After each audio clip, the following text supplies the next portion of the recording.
Today on Public Eye News, UP lawmakers withdraw their support for Congressman Jack Bergman, and later Michigan Attorney General Dana Nessel asked courts to block national FEMA cuts. Andy Jordan will have your weather forecast for the next couple days. Later, Danny Leonard will bring you today's sports breakdown. I'm Emily Goodacre. And I'm Spencer Schnarch. You're watching Public Eye News.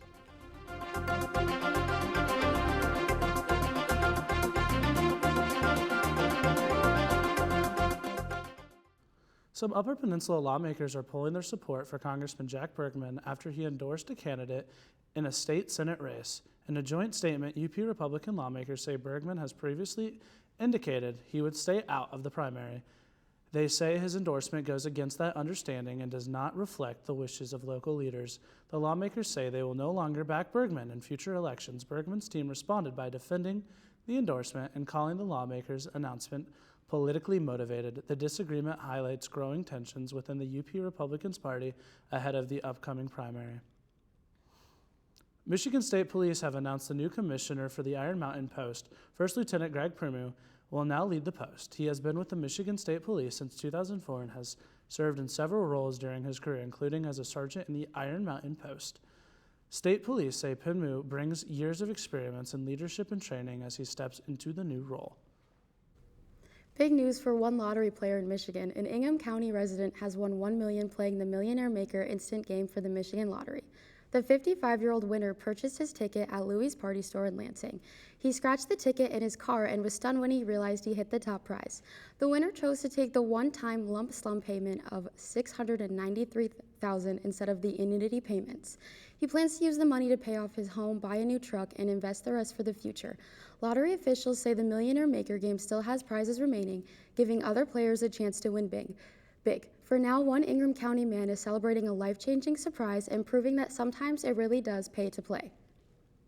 A group of 24 states, including Michigan Attorney General Dana Nessel, has taken legal action to enforce a federal court order protecting a major disaster preparedness program.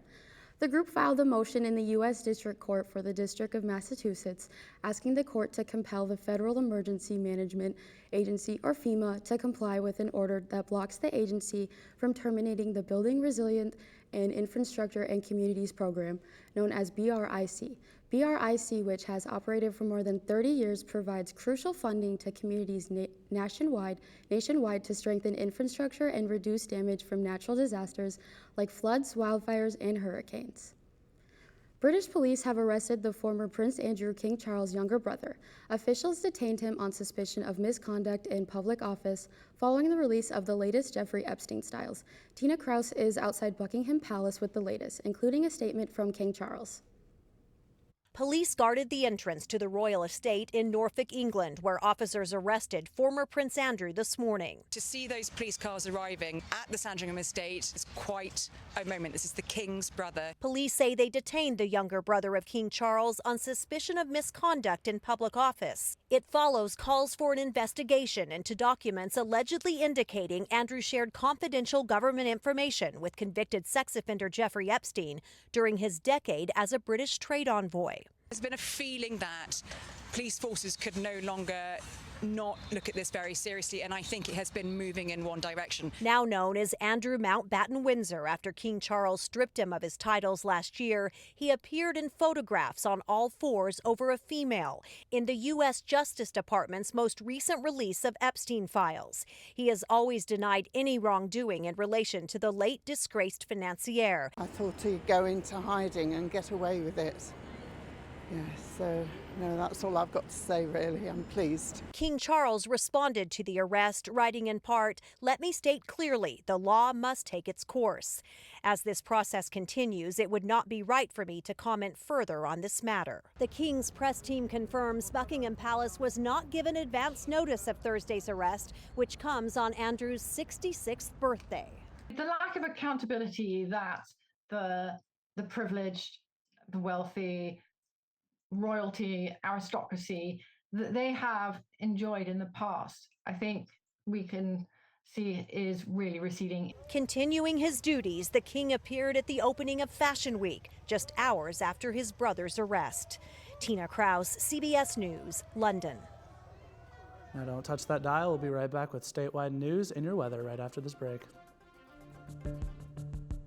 It's tax season again, and WNMU TV is teaming up with your local certified public accountants to make this time of year a little less stressful.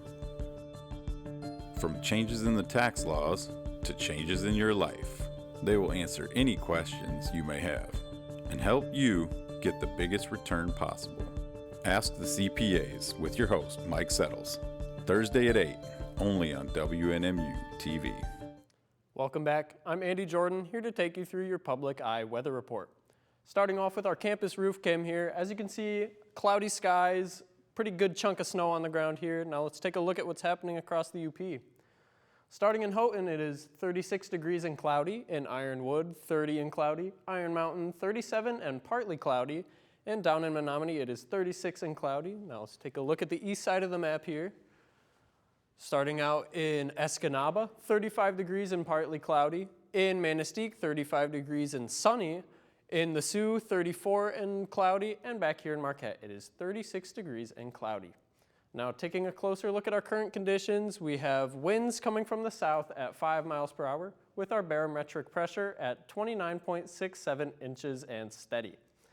And looking to tonight, cloudy skies, a low of 27, winds coming from the northeast at 3 miles per hour, and our moon phase is a waxing crescent.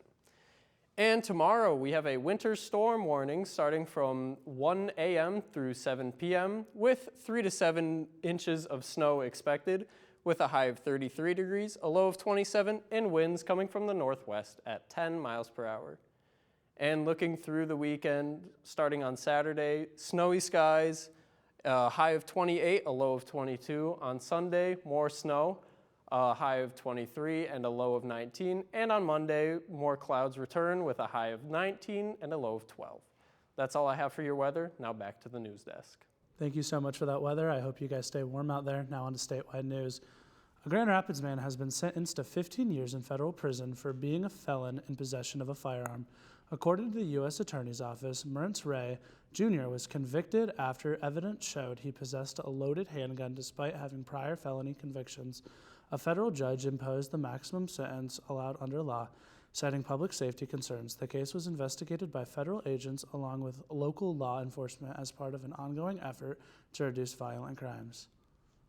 Michigan Attorney General Dana Nessel has secured a judgment against a construction company for violating the Michigan Consumer Protection Act. The lawsuit alleged the company took deposits from customers to work for was never completed and failed to provide refunds. Under the agreement, the company will be dissolved and its owner is barred from operating a construction business in Michigan for the next 10 years. The Attorney General's office says it will continue working to protect consumers and encourages residents to report suspected fraud. Wine giant Gallo announced this week it is closing a Napa Valley production facility and cutting 93 jobs, the latest sign of a strand in the wine industry. In California, growers say oversupply and shrinking consumer demands force many to leave grapes unpicked. CBS Kamala Kersher spoke with farmers who are hoping the market will make a comeback. It was a devastating year. Bill Stokes is a third-generation farmer in Lodi, California, working over 100 acres of grapevines, and this is the first year he didn't pick. This vineyard was planted in 91, 92, and this is the first, 25 was the first year it was never harvested. And he wasn't the only grape grower who had to make those same sacrifices this past year. I look out my backyard and there's 40 acres of piles, you know, and it's been more than 30 years that was vineyard. So, yeah, it's hard to look at. The wine grape industry has been hard across the state. According to the California Farm Bureau, between October 2024 and August 2025, growers removed more than 38,000 acres of vines, 7% of the state's acreage. And in Lodi, the situation has been even tougher.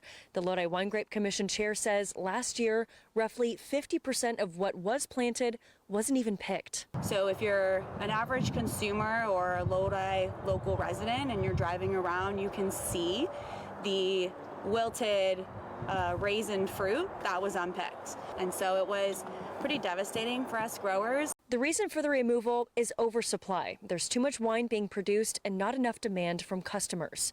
As a result, many grape growers have turned to other crops. The big joke is when they plant all of Lodi into Ammons, what's the rest of the state going to do? But farmers still have hope for this next year. Supply and demand always levels out, right? What goes up must come down and vice versa. So it will correct itself. You do have a lot of vineyards being taken out. We'll get through it.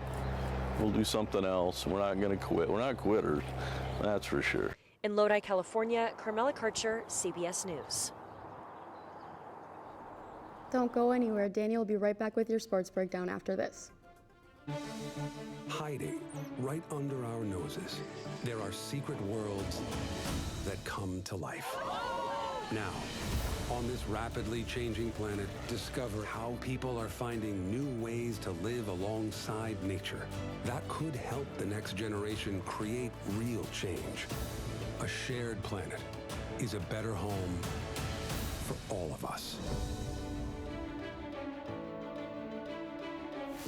Welcome back to Public Eye News. I'm Daniel Leonard here with your sports report.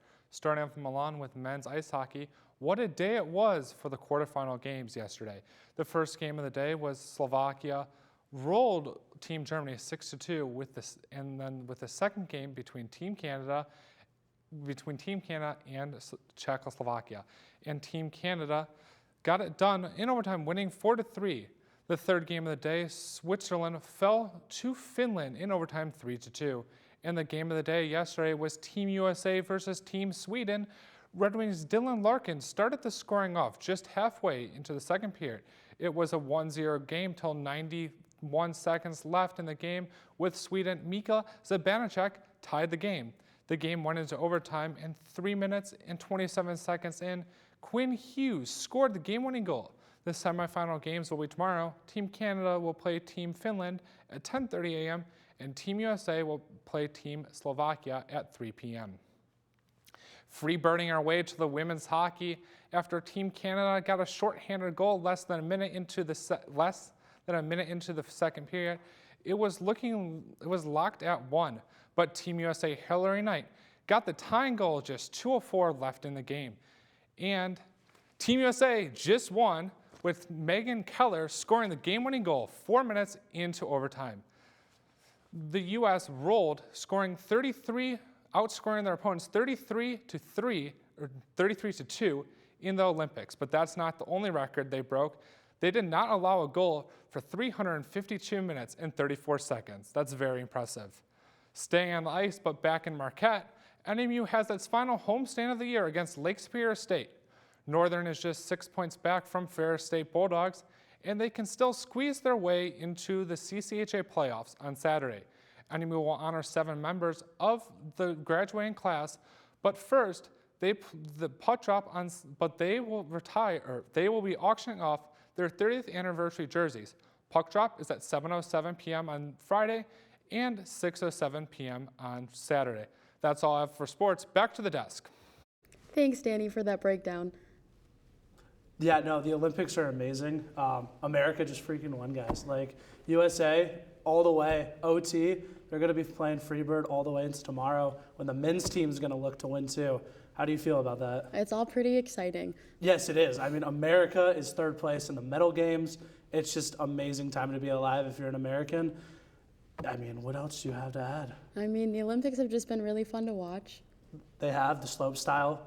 Snowboarding halfpipe was great for the women's team. Chloe Kim got second, unfortunately outbeat by a Japanese snowboarder. That's all the time we have. Thank you guys so much for joining us on Public Eye News. I'm Spencer Schnartz. And I'm Emily Goodacre. Have a good night.